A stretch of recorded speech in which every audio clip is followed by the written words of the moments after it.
Í dæmi 181 er krónupeningi kastað tvisvar.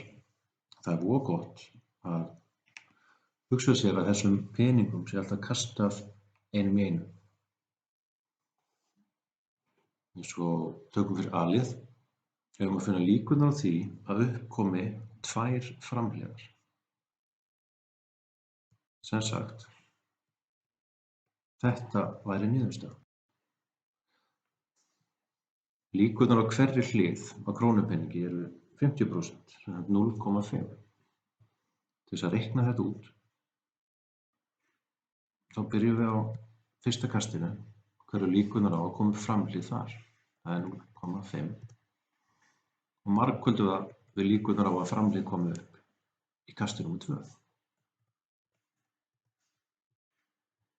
Svona.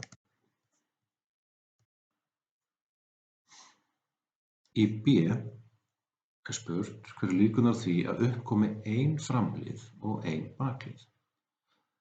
Hérna þurfum við að hafa í huga að við getum fengið þetta framhlið bakhlið eða bakhlið framhlið. Og þegar svona er, þá þurfum við að leggja saman þessar líkur á hverju mismunandi útkomu. Þannig við byrjum á að setja þetta upp. 0,5 sinnum 0,5. Þá erum við búin að setja upp reikningin fyrir þetta hér. Við leggjum það saman reikningin á bak við þetta, sem er þá nákvæmlega 1, 0,5 sinnum 0,5. Og fáum þú þetta eru 50% líkur. Í C þá erum við beðin að finna líkurnar á að engin framhlið komi upp, sem það þýðir rauninni að það komi bara upp bakhliðar. Og það er bara ein leið í því. Hvað er þá líkurnar á að það komi ekki upp framhlið? 0,5 sinnum líkurnar að það komi aftur ekki upp framhlið, 0,5. Svona.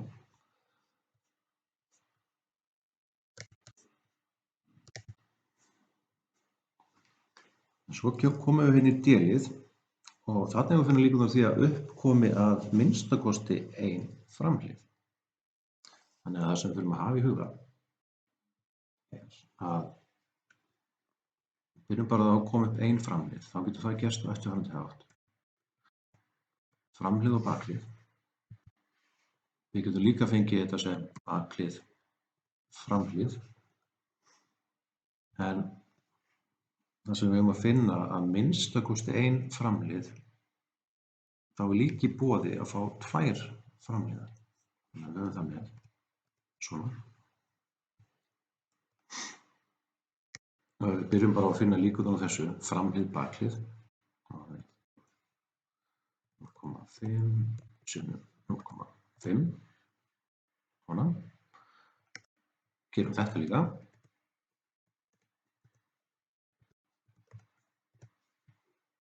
Svona. Og svo þetta.